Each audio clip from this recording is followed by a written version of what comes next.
Welcome, friends, to the How To Heretic. I'm Uncle Mark. And I'm Uncle Dan. And this is your user's guide to life on the outside. That's right. Leaving religion's the first step into a larger, better world. But it can also be a scary world. Things work differently now. Never fear. That's why we're here. We're your audio uncles, and with help from good friends and experts in all sorts of fields, we're going to share the stories and seek the knowledge to build a great life. After all, you only get one that we know of, so you'd better make the most of it. Right.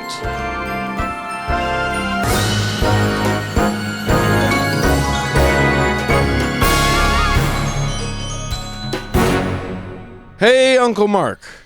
Here I am, and here we are. Here we are. Episode 43. Amazing. And, you know, I've never been a fan of round numbers, so 43 is just my style. Yeah, it's a weird one, it's an odd one, and let's embrace it for what it is. Yes, indeed. And it is all those things. I'm going to have a little talk about a religion that no longer haunts the face of the earth, and I think we're all better for it. Yeah, and it's a peach of one. And then I am going to introduce us to yet another Bible story, and boy, will we learn some valuable lessons from that. Yeah, exactly right. And we'll seek some wisdom there. And then Uncle Doug is going to talk about something that makes me deeply uncomfortable, so I don't even want to reference it before we get there. A quick word of warning, in our Meet the segment, there is talk of sexual assault of a kind, but it is not graphic, so fear not. Fear thou not, friend. Let's do the show. Yes.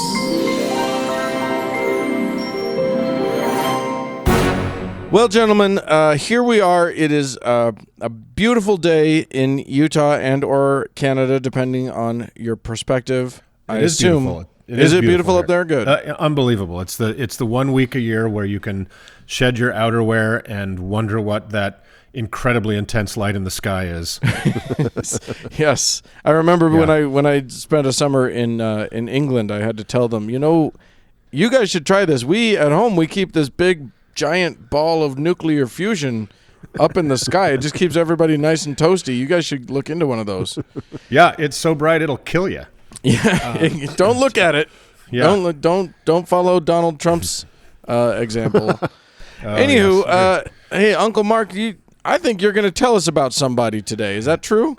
Yeah, we in our journey around the globe, we love to meet groups of people, don't we? We love to explore and get to know folks, because that's kind of what we're about is building bridges, Dan.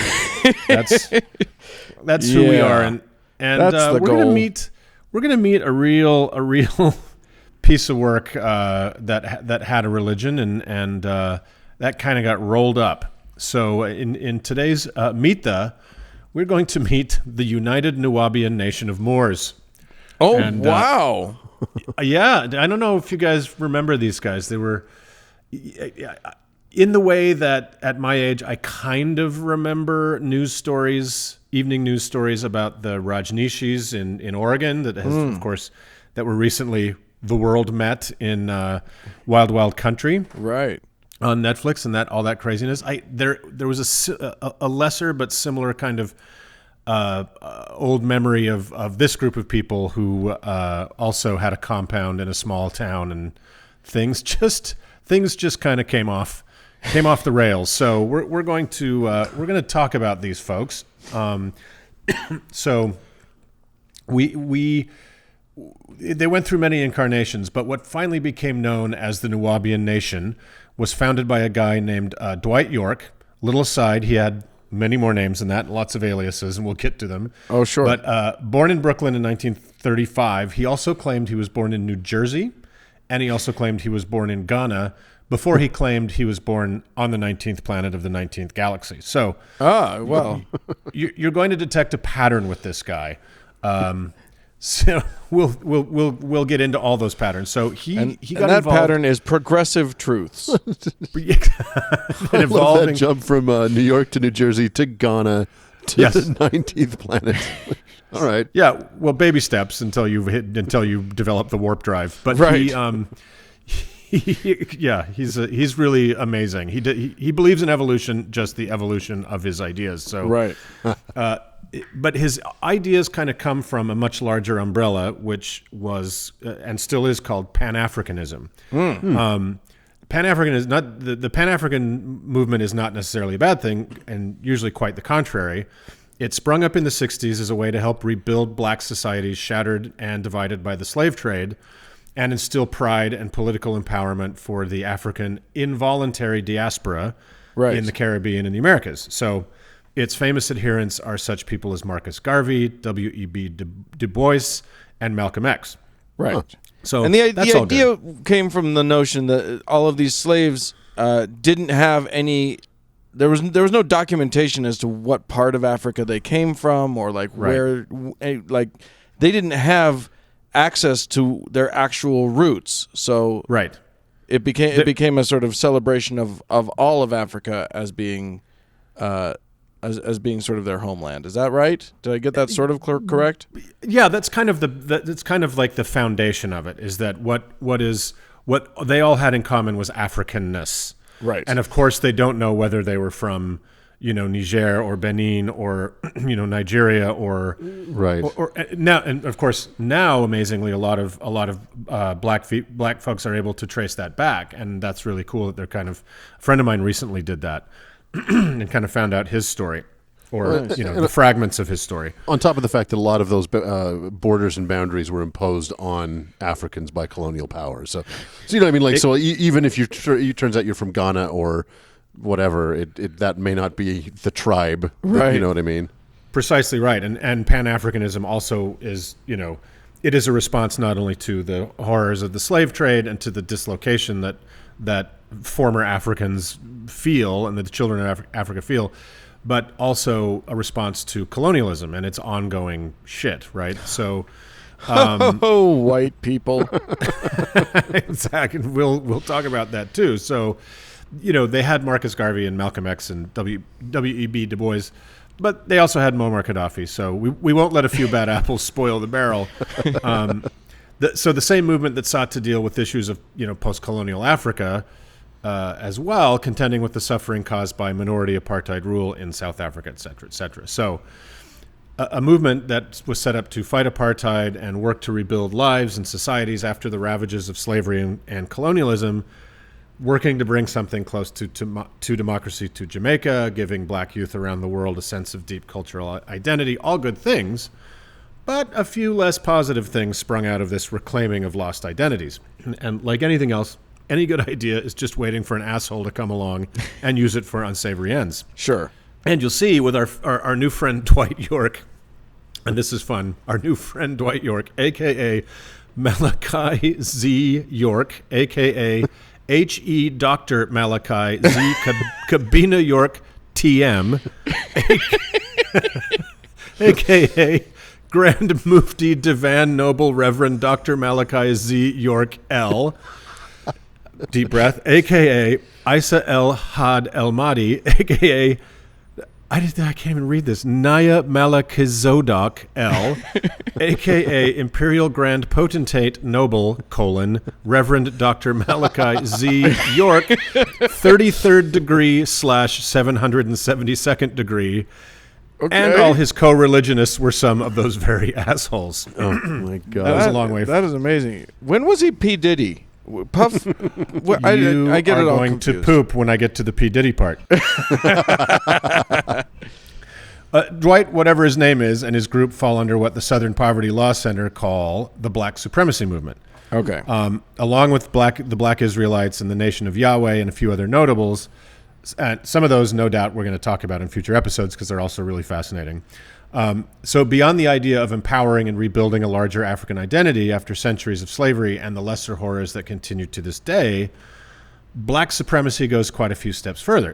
It's exactly what it sounds like. White supremacy, but black, right? Right. It's racism. So now I get it. White supremacy, not so much. Why are white people so mad at black people when it's other white people that are the cause of all their problems, right? Sure. It's because they're idiots who refuse to understand the real reason their factory jobs went away. But with black supremacy, sure, you can tease out just a little thread and see why maybe they could hate white people. I want it to be noted right now that Uncle Doug and Uncle Dan are waiting to decide whether we sign on to what Uncle Mark is about to say. I'm just putting that out there. We'll edit that part out. They agree with. Thank you for agreeing with everything exactly as I said it. So York and his Nuwaubians, just like the Black Israelites, dress up their racism in a bunch of garbage racial theory cooked up from the same stupid swamp white supremacist racial theory comes from. Hint: the Bible.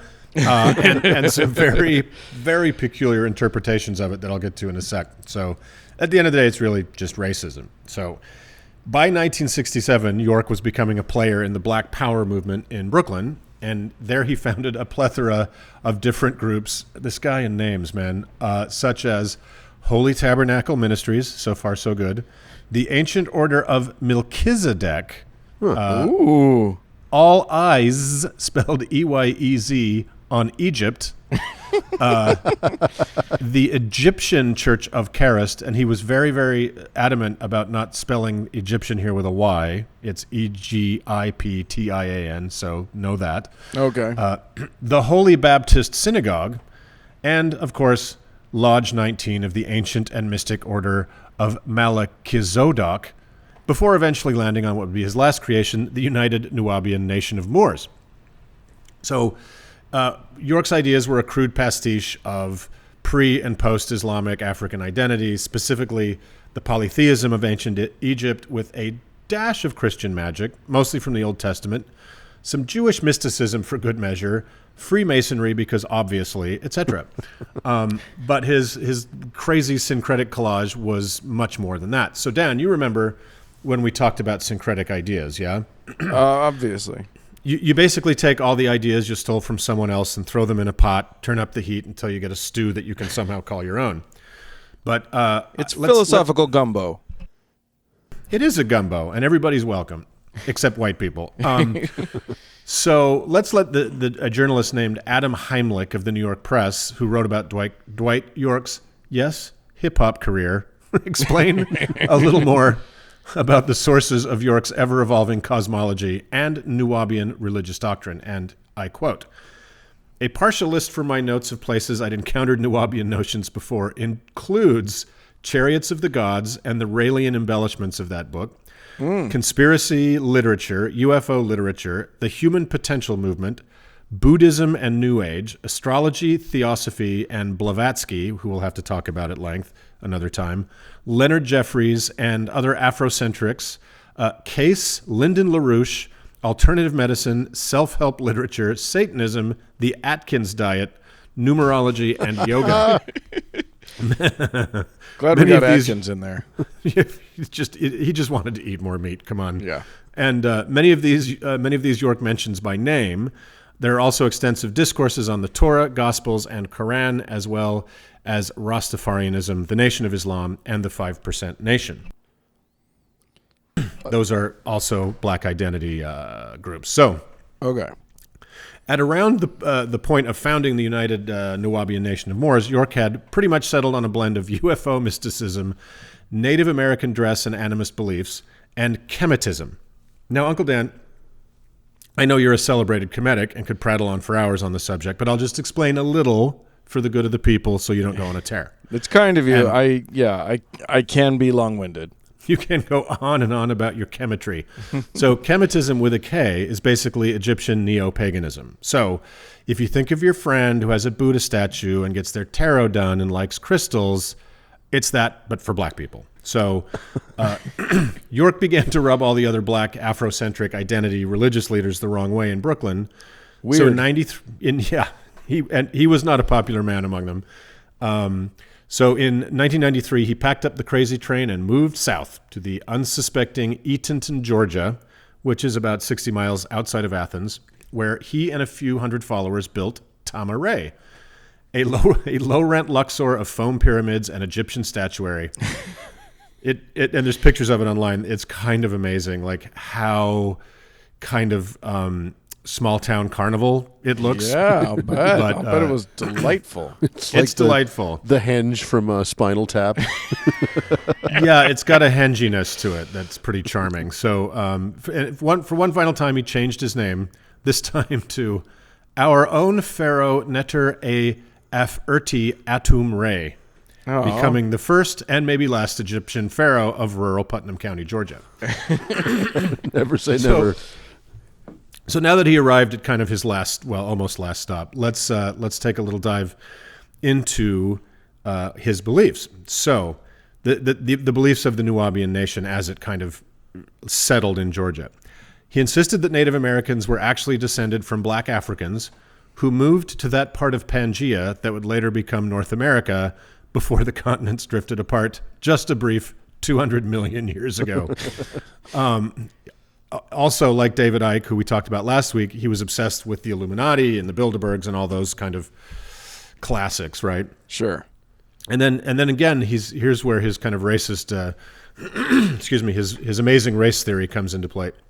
In 2004, he wrote, the Caucasian has not been chosen to lead the world. They lack true emotions in their creation. We never intended them to be peaceful. They were bred to be killers with low reproduction levels and short lifespans. Another explanation has Wow, they did a shit job of engineering us. If that's what happened, they did the world's most piss poor job of engineering because, frankly, we ended up doing all the things they didn't want us to. Right? Like, whose fault is that? Right? Right? We gained self-awareness at some point and fucked it all up. That's why you don't fuck around with this stuff. Have you seen how many children we can have? It's amazing. Exactly. Yeah, I love. He never met a Mormon family, I guess. So yeah.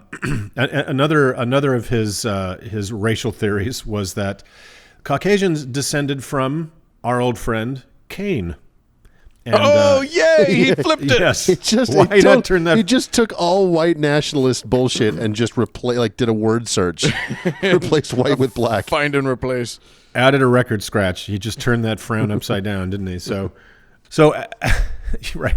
Adam and Eve were sent. This is me quoting him. Adam and Eve were sent to the Aegean Islands between Asia and Europe, where they started having children, and each couple's firstborn child was an albino, and those albinos were called Cain in the Bible, and Cain is short for Caucasian. Oh, so in biblical times they were using English then. Right. Well, he had some really interesting language ideas, which I'll cover in a sec. But because this was happening around the same time as the Heaven's Gate people, the superficial similarity of York's beliefs to those of the Heaven's Gate cult led some to worry that the group's mass suicide during the appearance of the comet Hale-Bopp in '97, that York and the Nubians were planning a similar forever sleepover, which luckily didn't occur. Yeah. So, however, he would self-destruct in a comparably horrible fashion soon enough. So, and this is really one of my favorite parts. You'll love this. He taught this kind of hilarious notion of pseudo-etymologies or pseudo-language. Okay. That basically there are truer hidden origins of common words that differ from the understood definitions. Here's a few. Believe, the word believe, actually is be-lie Eve, which means to lie to Eve's children. and it gets better. You go ahead. Sorry. I was going to say Caucasian actually comes from carcass Asian, meaning white people are degenerated Asians. Oh man, I just want to. I'm just picturing all of his people sitting in a room and just yelling out words for him to just deconstruct. Ooh, do mountain.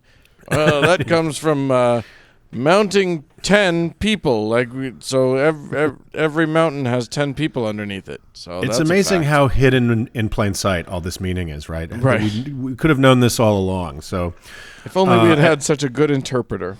But we are carcass Asians, and therefore also albino Cain people, right? From the Mediterranean, I suppose. So.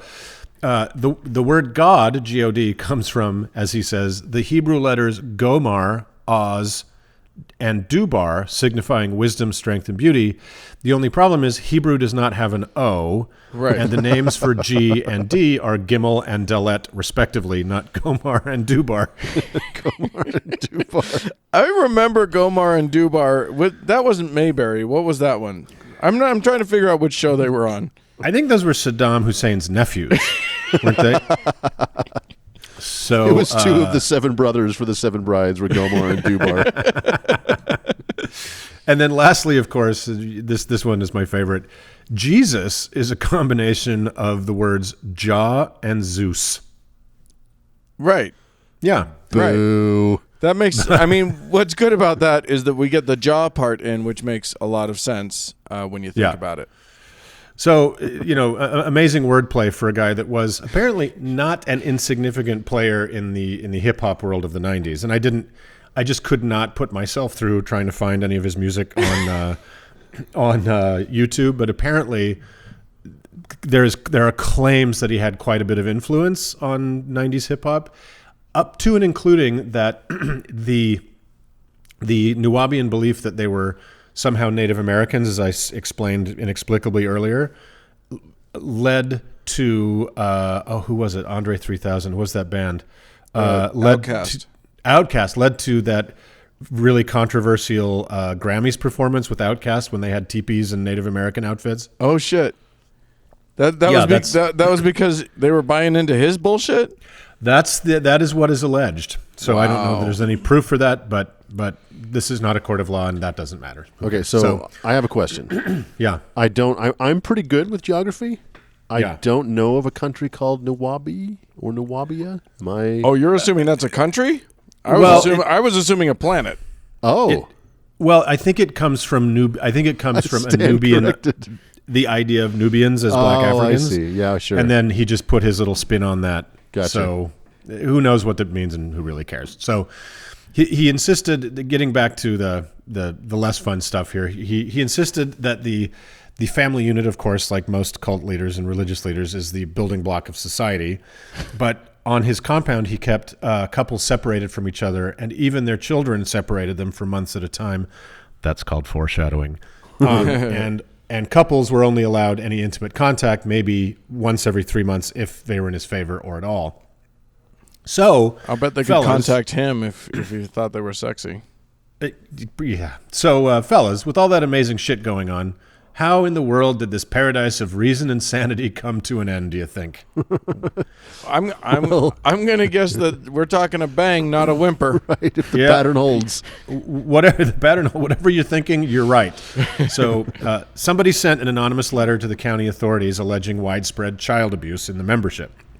So the FBI took a look-see, and within months they had a major task force set up, undercover task force to investigate. So long story short, without going into too graphic detail, here's a quote from a book by Bill Osinski, who's a reporter that covered them for years in Georgia and then wrote a book about it after the smoke cleared. So, Sure. quoting him, he said, "When York was finally indicted, state prosecutors literally had to cut back the number of counts listed from well beyond 1,000 to slightly more than 200 because they feared a jury simply wouldn't believe the magnitude of York's evil." It is believed to be the nation's largest child molestation prosecution ever directed at a single person in terms of number of victims and number of alleged criminal acts. Holy shit. Yeah. And just a little side note, some of those indictments were involving children as young as 4. So it ended exactly as you guys thought. Just good news. He's eligible for parole somehow in 2022. What? So look out for a foam pyramid to pop up in your neck of the woods in the not so distant future. He's gonna set up shop in the basement of a pizza joint in Jersey. That's right. Ooh. Topical. I have a feeling that he's probably not going to get paroled with that kind of body count, but that was pretty much game over for the Nuwaubians. Their compound was auctioned off, and all the pyramids were torn down. You can go on YouTube and see some of his followers still insist on his innocence, and they talk about the court case and the appeals. And he argued in court that he was not couldn't be tried under the jurisdiction of the United States because he was a sovereign person and all that garbage. So Right. you can also hear some of his really poor recording quality ramblings about white people and the origins of race, et cetera, but it's not as amusing as you might think. It's just kind of incoherent and rambling and sad. But just at the end of all this, and I don't know how many times we've come to the same conclusion on this segment, and we'll continue to. I will never stop being not amazed about the phenomenon that begins with some guy creating a new church/cult, so frequently ending with that guy committing sexual crimes against children. Right. Yeah, well, it seems to be like one of the primary motivators. Right. Yeah, you don't have to pay taxes, and you are literally able to hide so much of your activity behind the separation of church and state. And the First Amendment, that it's kind of frightening. And I honestly think if anybody hangs out a shingle as prophet, we ought to have a look at their hard drive. That's just Honestly, yeah, that's the first thing that happens. a beautiful dream of mine, but it'll probably never happen. So No. that's the new Wabian Nation, guys. Wow. Wow, that's it's funny. You talked about his hip hop career, and I was like, well, I'd go and listen to some of his hip hop music, but I can't imagine him getting past the first. My name is blank. He doesn't even Good luck. 40 minutes later, you're wondering what the fuck is going on. Not, right? not a lot of words rhyme with mufti. All right, Uncle Doug. You'd be surprised. Uncle Mark, thank you so much. Let's move on. Moving on. Uncle Mark, Yes. we got Uncle Dan here with a fun Bible story for us today. Oh, it's Bible time. Have we kids. not gone all the way through? Are we not done? I feel like. Do you have any feel idea like- how fucking long this ridiculous book is? No. I'll tell you how long. Interminable. It's so long that they have to. You can't find a version of it printed on regular paper. They all, Yeah. you know how it's all that Okay. super thin paper. Yeah, is that real? That's because you can't find. That's because they don't want it to look as thick as it actually is. That's right. It's like a third the thickness of. It's like a microfiche. It's like a third the thickness of. A bunch of millennials are running to their dictionaries right now, but it's, Right, it's yeah. like onion skin. It's super thin. It would be It'd be 3 times thicker. Right. It's why you can't use a highlighter. You got to use like a little red pencil. Oh my because God. it'll bleed straight through. I, who has marked up a Bible and Book of Mormon with red pencil for years, had no idea. I didn't know that. Yeah, it's because those pages are stupid. Anyway, Can you imagine the size hotel drawers would have to be? well, It's Right. just the bed. you've got one It's drawer. just a duvet over a Bible. I mean, they don't do phone books anymore, so I mean, maybe a Bible would be okay at that size.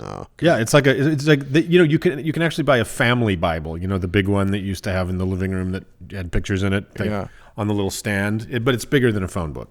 Yeah. they're- Also sending millennials running to the dictionary, which is not even a thing anymore. Uncle Mark signing off. Uncle Mark has now aged out of the program, I'm afraid. I'm going to Carousel in Logan's Run. Once again, millennials, you don't know what that is. Goodbye. Oh, What are we talking right. about? As is my wont, I went and looked up one of the classic stories of the Bible that everybody loves to tell, including the actual Christians. Again, I am not telling the stories that the Christians hide away in the back of the book so that no one sees them. These are the books. These are the stories that they're proud of. And today, we're going to talk about wise King Solomon. I'm sure you guys remember. There's The Christmas one. Carol. Dun, dun, dun, dun, dun, dun. Is that the one? It's catchy. It's good. It's delicious. Solomon was the son of David. Right. We all remember. We've talked about King David and how great he was. Solomon's Yeah. mom was the lady that David Probably raped. probably raped, but Certainly definitely she raped. was already married when he peeping tomed her in her bath and then demanded that she come over and fuck him. And then he had her husband killed so that he had free reign. It's the world's first rom-com. It's delightful. Yeah. But just remember that rape is more recent a construct than the railroad. Right. So it's not really applicable to the Bible. Yeah. Okay. Well, yeah, but she was another dude's property, and he stole her. So at least we've got theft on his plate. But we're not talking about David. We're talking about him and Bathsheba. They had a kid named Solomon. Now, Yes. First Kings is where all of this begins, and First Kings starts with chapter 1 of First Kings is Solomon's sort of half brother, because David had lots of ladies. So Solomon's half brother declares himself the king. Well, David had a lot of ladies after he had a boyfriend. So right, yeah, exactly. That's cool. I'm not about definitions, but I just want that out We there. all play around in college. Everybody's got that one guy in their background. And it's always named Jonathan. That's weird. Anyway, It's a pretty queer name. It's a queer name. What do you want? fucking queer. If you don't want to be queer, you're John. Okay. Right. You're not Exactly. Jonathan. Right. Okay. 100%. David. So David is on his deathbed, and Solomon's half brother, Adonijah. I don't know how to say it. By the way, this book is just full of, it's so many names, and I just literally, in my brain, had to start replacing the names with words that made sense to me. So there's an Admiral Akbar, and a Jojoba, and all these other things. That's not the real words. Anyway, I don't care. What'd you call this guy? What was this guy's name? Adonis, I don't know. I think so. Let's call him Adonis. Sure. Actually, I should say, the book doesn't. It starts with David in his deathbed, and he's so frail that even with all the covers on, he's too cold. So they find him a virgin, a lovely young lady who will lie with him to keep him warm. That's nice. Anyway, one of his sons, who's older actually than Solomon, decides to go out, and because his papa is on his deathbed, he declares himself king. At which point, Bathsheba comes in and says, "Hey, didn't you promise it to Solomon? What about that? Why is this guy running around calling himself king?" And he's like, "Oh, what the hell?" And goes and then has his priests publish Solomon as the king, and has him anointed, and Solomon kind of wins out. And then 1 Kings chapter 2, Solomon has taken over. David calls him into his deathbed and says, "Hey, by the way, let me you're going to need to do some housekeeping. This guy, and this guy all were mean to me, but I promised not to kill them. You know what to do." And literally, so chapter 2 is just Solomon just going full Michael Corleone on all of his dad's old enemies. Yeah. And killing You everybody. know what? This family is they are just shitbags. Right? They are. They really are. We're going to get to the point, to the high point of Solomon's career, and your opinion of him will not change. He will be a shitbag throughout. Yeah, they're just the worst. These are the worst fucking people. Okay. Yeah. So anyway, so now Solomon's king, David dies, and Solomon goes up to Gibeon. I don't know what that is, but it's a high place, apparently. So the temple has not yet been completed, so everybody does their sacrifices on high places. And so Solomon the king went up to Gibeon to do some sacrifices, which, by the way, it feels excessive. He offered 1,000 burnt offerings on the altar at Gibeon. Good God. Which apparently does give you, that's enough to get the Lord's attention. Because that night, he has a dream. And in this dream, the Lord appears to him and says, "Hey, ask for whatever you want, and he ask for whatever you want me to give to you." I mean, that's brass ring, fellas. 1,000 wishes. Right? Yeah. We always wish for more wishes. That's the first thing you do. Right. Solomon goes a different direction. Solomon says, he says, "You have shown great kindness to your servant, my father, David, because he was faithful to you and righteous and upright in heart." We know this not to be the case, but we'll just Right. glide right past that and move on. You have continued this great kindness to him and have given him a son to sit on his throne this very day. Now, Lord my God, you have made your servant king in place of my father David, but I am only a little child and do not know how to carry out my duties. Your Wait a minute. Didn't he just massacre just a shit ton of people and a then burn 1,000 metric animals? fuck ton of people. He just had them all put to the sword, including, by the way, his brother who tried to be king before him. Yeah. Not for that, though. He did not kill him for that. What he killed him for was that his brother went to his mom, Bathsheba, and said, hey, will you go to Solomon? He'll do it for you. He's not going to do it for me. He'll do it for you. Will you ask him to let me marry the lady that Dad was with the Dad's bed warmer lady? The virgin? My God, The this virgin? is so fucked up. And, Yeah. and that's what Solomon apparently thought that was horrible, so he killed him. What? Yeah. I don't get it. Look, is- it's not my book. That is, of every event talked about happening in the Bible, that is the least crimey, right? That a virgin slave girl just laid in a bed without being fucked by a king. And Yeah. like, wow, that is the most G-rated thing to have happened in the Bible. Right. And that's what he's mad about?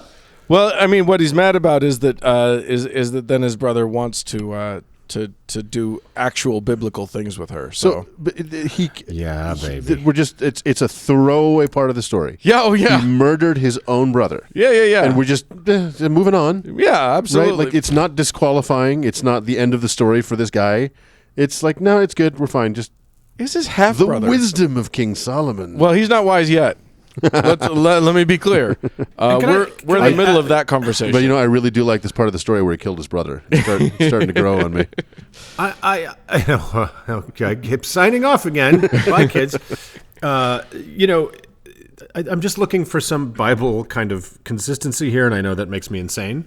But if Noah was so careful to preserve every fucking animal on Earth by putting them two by two in his floating zoo, Yeah. there's just a few generations later, there is an insane carelessness with animal welfare, I find, in the later books of the Old Testament. Is there not? Like, it is just an annihilation of animal life in the Bible. Truly. After one of its foundational stories being so about, I give up.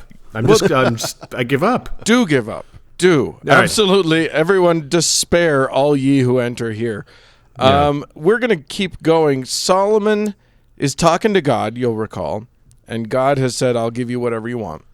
And he says, I'm only a child, do not know how to carry out my duties. Your servant is here among the people you have chosen, a great people, too numerous, starting to sound a little Trumpian, great people, too numerous to count or number. So give your servant a discerning heart to go. Oh, now it's not Trump anymore. To govern your people and to distinguish between right and wrong. For who is able to govern this great people of yours? So he has asked for discernment. Okay. Which that's probably a good thing for a king to have, I imagine. It's a kingly thing. A good king. A good king will have discernment. Do you need discernment before you realize that killing your brother is a bad thing? I Well, suppose you do. apparently, yeah. So Right. he didn't. So it's not his fault. He didn't have the Lord's discernment yet. And here's what the Lord says: here's what you've won. Not only do you get the discernment that you well asked for, but because you didn't ask for wealth and fame and fortune and the death of your enemies and long life for you, you get all the prizes. Oh, my God. Including a free set of steak knives that he then embedded in all of his first cousin's necks. Apparently, that's coming, right? And he gets the dinette set, and he Yeah. gets the ceramic poodle. God. Again, bye, millennials. Bye, guys. They don't know that that's a... Do you guys remember the old... back when Wheel of Fortune used to have a rotating set of prizes that you had to spend Yeah. your money on Oh, yeah. on the set? Yeah, that was... And the price was insane. And one of them was like a full-sized ceramic cheetah or animal, and it was like $4,200. Right. Yeah. And that's in I do remember 1980s it well. dollars, kids. Yeah. Remember it well. Anyway, fondly. so the Lord has blessed him with all of the wealth and all of the things and wisdom.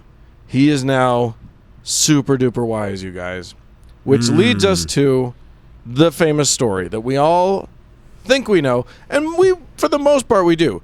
There are a few details that I was unfamiliar with. We're talking about these two mothers that come to Solomon. Now, I did not realize that these two mothers are, and there's nothing in this that condemns this, prostitutes. Oh. I guess that No, if you're- explains why there's no papas around. But If you're a woman in the Bible, you're either the somebody that a king is going to rape, or you're just a straight up prostitute. Those are the options, right? Pretty much. right, or you're the person, or you're a villain who keeps trying to tear some good man down. But these two prostitutes come to King Solomon, and they tell the following story. One of the women says that the other woman. So they both had kids within a few days of each other. One of them had a baby, then the other one had a baby 3 days later. And Yeah. one of the women is claiming that the other woman so they were lying with their babies, and the other woman rolled over and squished hers, Oh, and it died. all right. So, Okay. so what she did, sneaky bitch that she was swap out the babies in the middle of the night so that the other woman woke up with a dead baby and not her. Yeah. I can see Judge Judy's face right now, just like, It's not. Yeah, this is more of a Wapner than a Judy, I would. yeah, not buying this. So then the other lady's like, "Nuh-uh, I didn't do that," and she's like, because I could tell. She says, when she woke up, she went to nurse her son, and he was dead. But when I looked at him closely in the morning, I saw that it wasn't the son I had born. So now Solomon is faced with a real conundrum, kids. Obviously, what do you do? And You kill the women. right, they're just prostitutes. They're women in the Bible. They don't matter. And then you keep the baby because that's property. Quick question, Dan. Did Yo. they have names? They do not. Yeah, of course not. Okay. No, of course. That would be silly. As Doug says, the pattern holds. So, we all know this part of the story. I hadn't thought about it. You know, you don't think about it when you're told as a child that this represents the pinnacle of wisdom, which, Yeah. by the way, the Lord said He was going to give him discernment, the likes of which would never be seen again on this earth. And here's how that plays out. He calls for a sword, as you know, and they bring him a sword, and he says, cut the living child in two and give half to one and half to the other. Now, as we all fucking know, there's literally no one on this planet who would be like, yes, do that, Right. and we'll each take half of a dead baby. Right. That's never, ever going to have happened. That's impossible. Right. If there are humans involved, what they would say is, "Oh my God, you monster," and scream and maybe try to run away. Call the police. Right. Right. And of course, we remember this most famously from when it was celebrated in episode 123 of Seinfeld, right? Where where Newman decided the only solution was to cut the bicycle in half. Right. and so okay, so the plausibility is now dead for the Right. rest of this story because we know for a fact nobody would be okay with that. Right. But in this story, in the stupid Bible, one of the wives goes, "Sounds fair." I like it. I mean, My God, yeah, I'll Deal. take half a baby. which half do I get? Right. And then the other mother goes, "No, wait, give her the baby, just save its life." And Solomon wisely then knows that she's the true mother because she wanted to save the baby's life because this story is stupid. Stupid. And we all learned a little something about ourselves here, didn't we? He smiled smugly and nodded his head. Right. It's just the evil of even the good moments is so shocking. I know. right? And okay, leaving aside the fact that this is no form of government where every petty squabble is taken directly to the king. Exactly. Yeah. The big question between two prostitutes. Well, take it to the king. Right. If you want to know, we need somebody wise to deal with this. It's not something that can just be dealt with, because certainly the king has nothing bigger to deal with. And I mean, how does he adjudicate property disputes? Right. You know what I mean? Like, Right. We're going to cut the land in half. Oh, I like that. No, what? Oh, man. No, so You do not want to go to him with any Briss-related disagreement. It's just going to end with nobody being happy. cut the penis in two. And Except give Yahweh. Half to anyway. although divorcing parents of Siamese twins probably found this very useful. Yeah, right. What with the cost of healthcare being what it wasn't.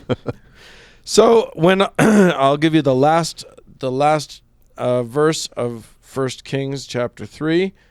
When all Israel heard the verdict the king had given, they held the king in awe, because they saw that he had wisdom from God to administer justice. All Israel is stupid. Yeah. Jesus. This Doug is said it. Doug said it. Everybody. This doesn't speak well for ancient Israel. Ancient. No. Yeah, yes. Israel. The Jewish state of Israel is an amazing ally to the United States. Is the red dot still on my forehead? Anyway, from these emails there, are going to be fantastic. from there, nothing happened. That is the whole of that story. Solomon then goes on to, like, the next chapter is just about naming officials and governors, and it's boring as sin. And so that's it. That's the whole story of Wow. the two mothers, the prostitutes, who end the such wise ruling. And to your point, this is a story we were taught as children, Yeah. as Right. toddlers. Yeah. I remember distinctly my mother, a very intelligent woman, Right.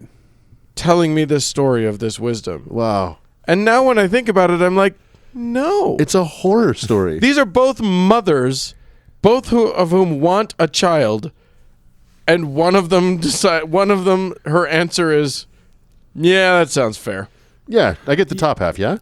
And again, Go like I for was it. saying before, even the horror of the parts of the Bible that are basically considered the good parts. Here's a guy saving a baby, but in order to get there, it's just ghastly. Ghastly. And if anything else, it's like, look, this is when this thing was written. If any of these stories are true, and who knows what fucking portion of any of this garbage is true, this is not anything to emulate. There's nothing from that time, Exactly. right? Right. That except maybe wine and lute music that is worth fucking visiting in the modern world again. There's just nothing there. Well, the other thing for about us this to learn story- lessons from. The other thing about this story is that once it's heavily publicized, even if this trick actually worked, which it didn't, I can't emphasize that enough, but even if this trick actually worked, once it's publicized, it doesn't work ever again. It's a ruined trick.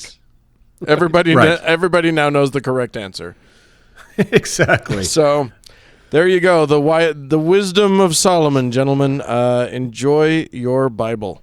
Yeah, let's throw it in the wood chipper and move on. Moving on.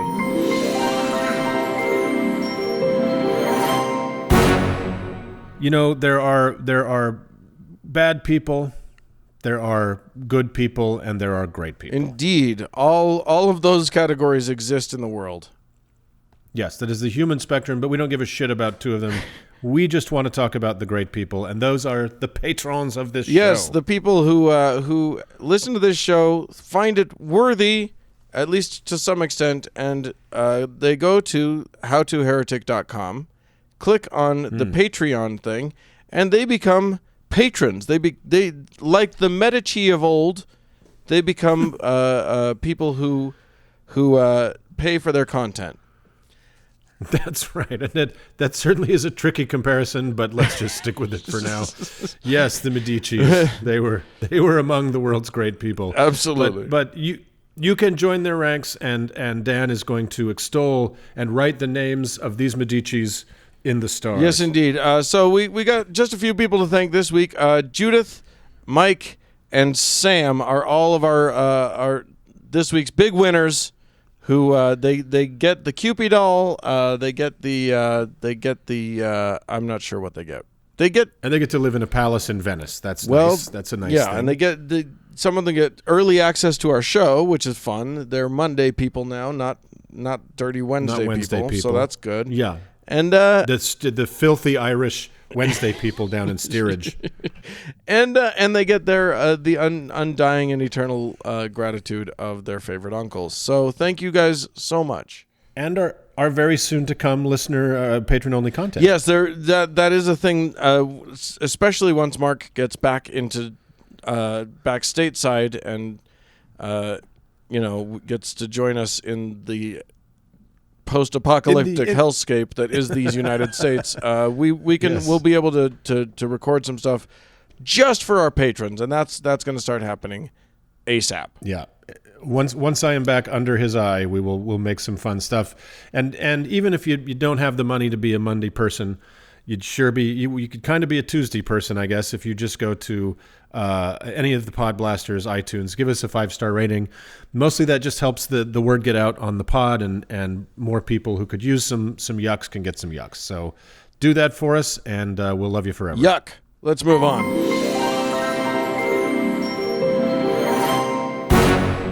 Well, Uncle Dan. Yeah.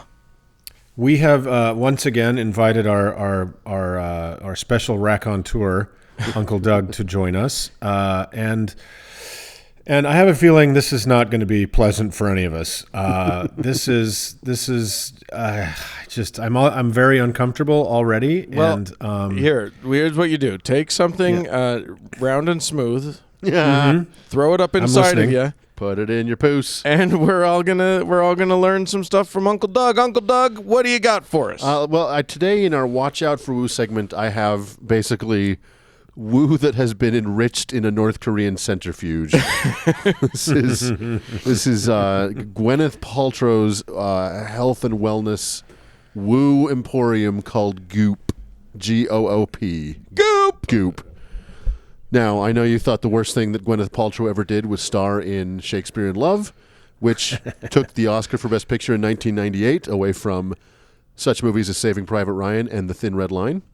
But you'd be wrong. She's done far worse.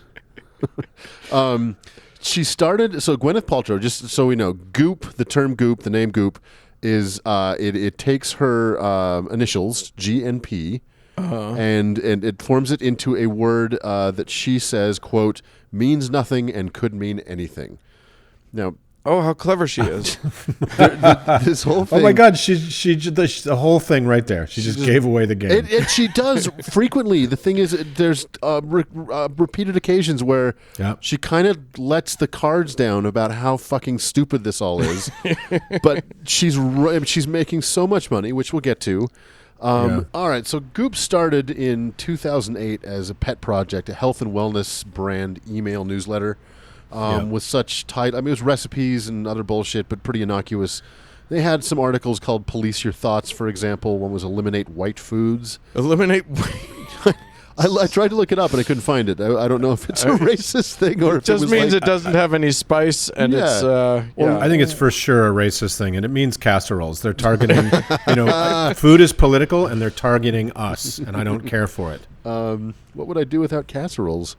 One was called Nourish the Inner Aspect. So we're verging on the woo, but it was just a newsletter.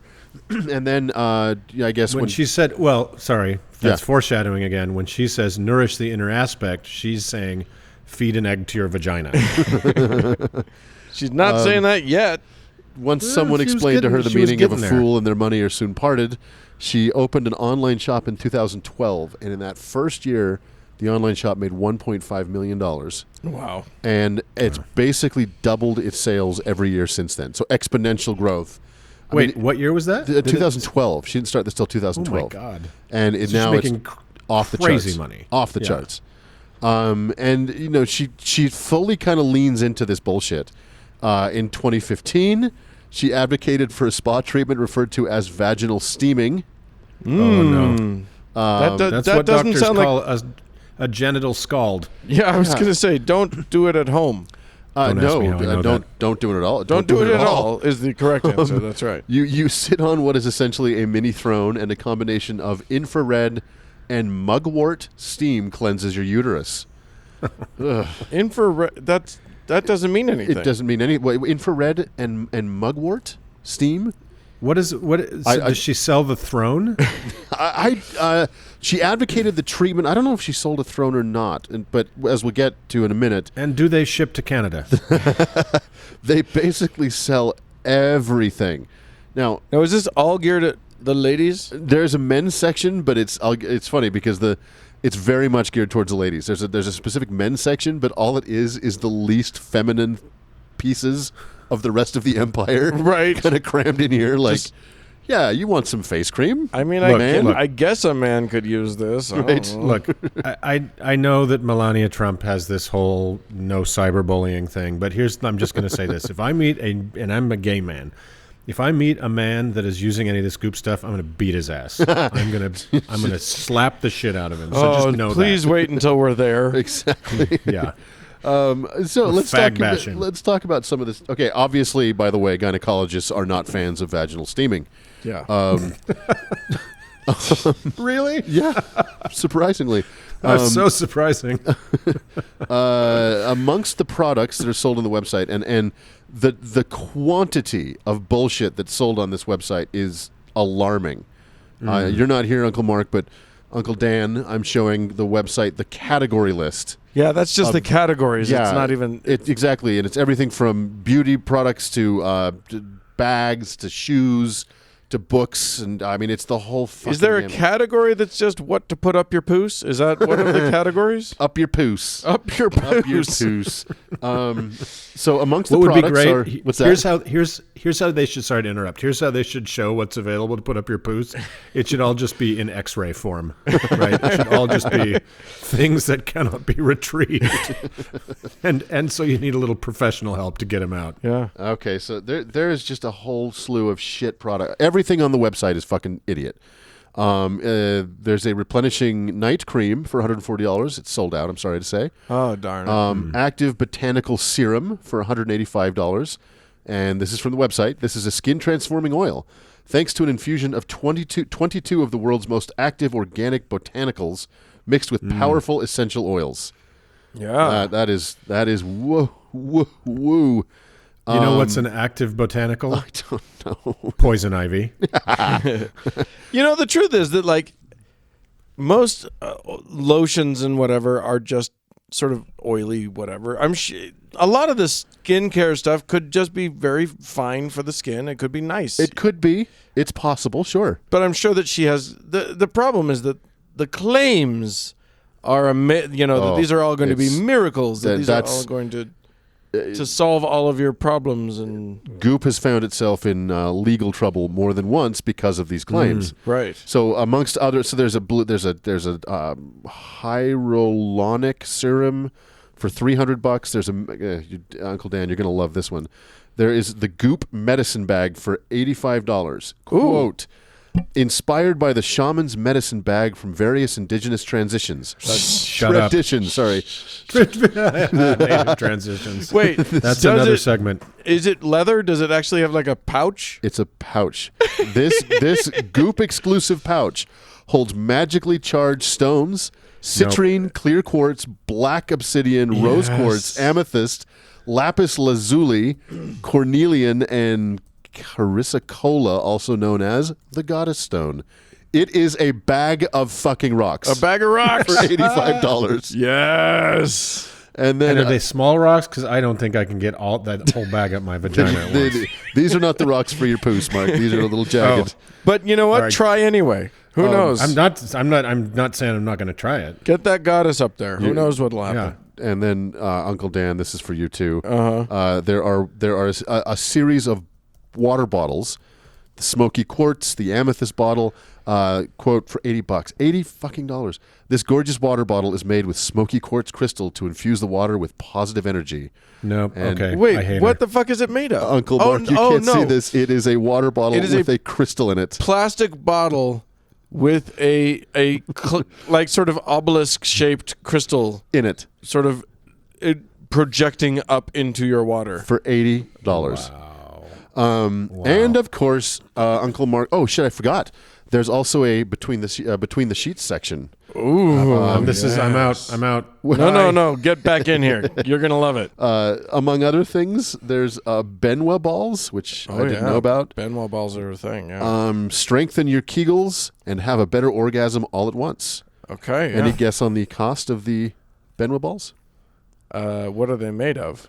Fuck if I know. Metal. Benwa. I'm gonna Unobtainium. I'm gonna say $140. I don't know. $885. Jesus Christ! What? I have never spent that much $885? for an orgasm in my life. Well, and you showed Yes, me you the have. that ring with feathers on it that was. It's like $150. No, it was more than that. It was a fucking fortune for it was literally a ring that goes on your finger and it's got feathers. So And then, Mark, you'll be happy to hear about the in January 2017, Goop marketed the Jade Egg for $66 as a Yes. form of vaginal weightlifting. According to the website, is used by women to increase sexual energy, health, and pleasure. And then I love this quote after it. It says, again, gynecologists were critical of this project or product. Oh, yeah, my God. you think? That's all it says. Is that there's teach the controversy essentially. Yeah, and it says if it in case it gets too far up the vagine, it can be expelled by holding in a sneeze or having a friend do a light Heimlich maneuver.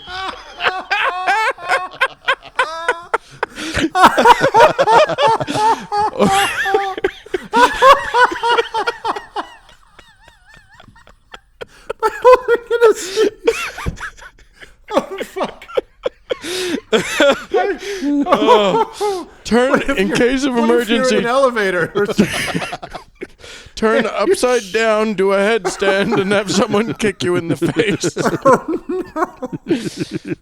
just you're at work and you just fucking try to sneeze and rock out your fucking green egg.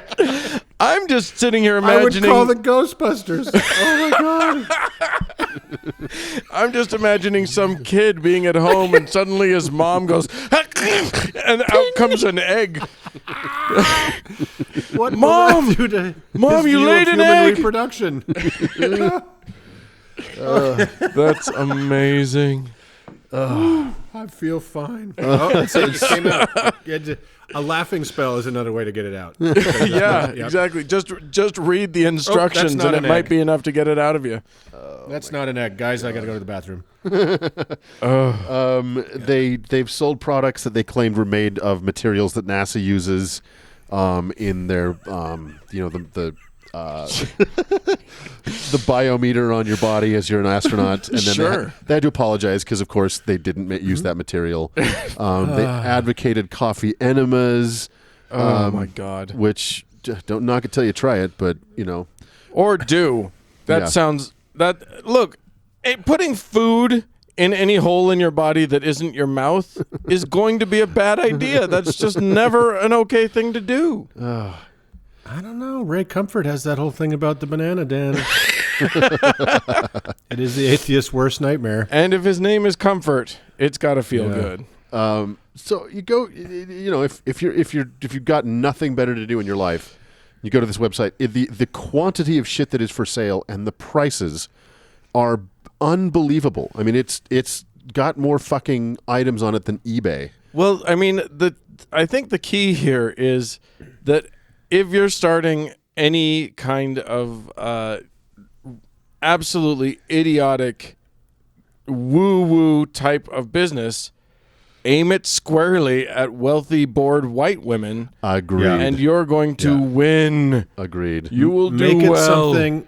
Make it a yoga accessory, and you will annihilate. Like, so I'm in Vancouver, and the guy who turned out, of course, to be a complete monster, who's the head of Lululemon, Right? Yeah.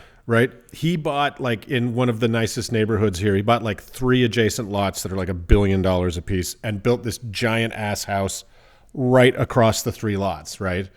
That's money, selling money to white women who go to yoga. Right. So Gwyneth Paltrow, I salute you. Well, and to end it all with a nice little coda, she her response to all the criticism that her products were kind of out of touch or complete total bullshit was that the claims made about her products were, quote, aspirational.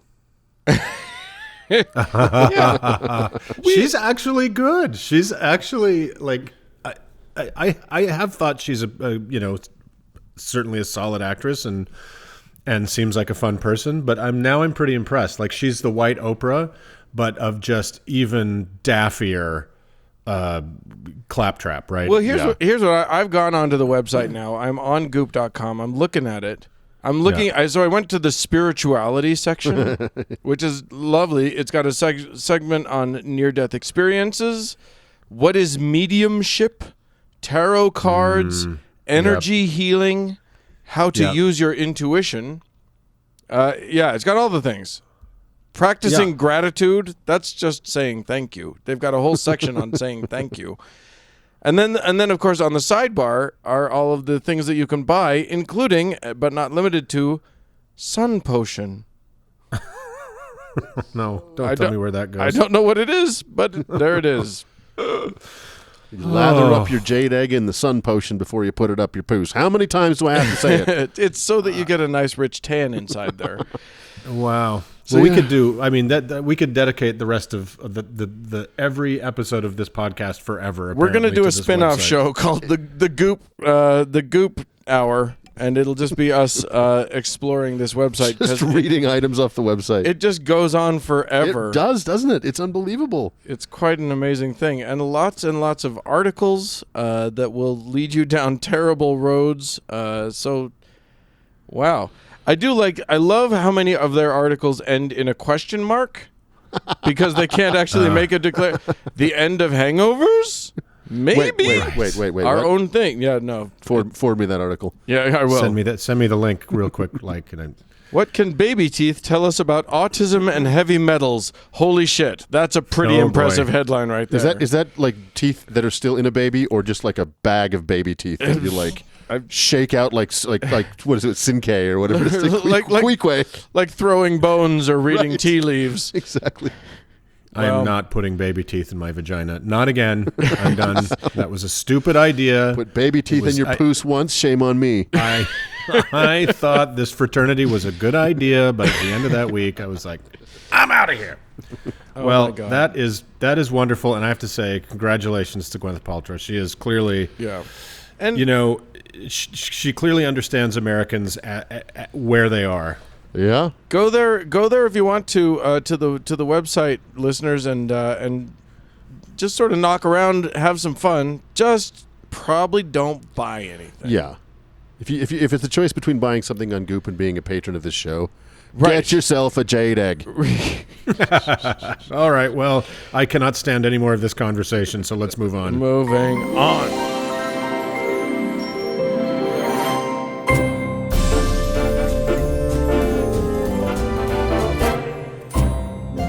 Well, friends, that's it for this week's show. Hey, we would love to hear from you guys, especially if you've got something up yourself right now. Send us an email at howto@howtoheretic.com. Or if you want to let us listen to you holding in a sneeze and the shattering tile that is attendant to that, you can leave us a voicemail at 903-88-HOW-TO, which is 903-884-6986. I am also on Twitter at HowToHeretic. Right, and I'm on Facebook. You can find that also. Hey, thanks again to all of the people who had the wisdom of Solomon to become patrons of our show. And thanks to Cody Layton, who does not have the wisdom of Solomon, for joining us in this endeavor and editing the show. Indeed, and thank you, dear friends, for tuning in. We sure appreciate you. Bye, friends.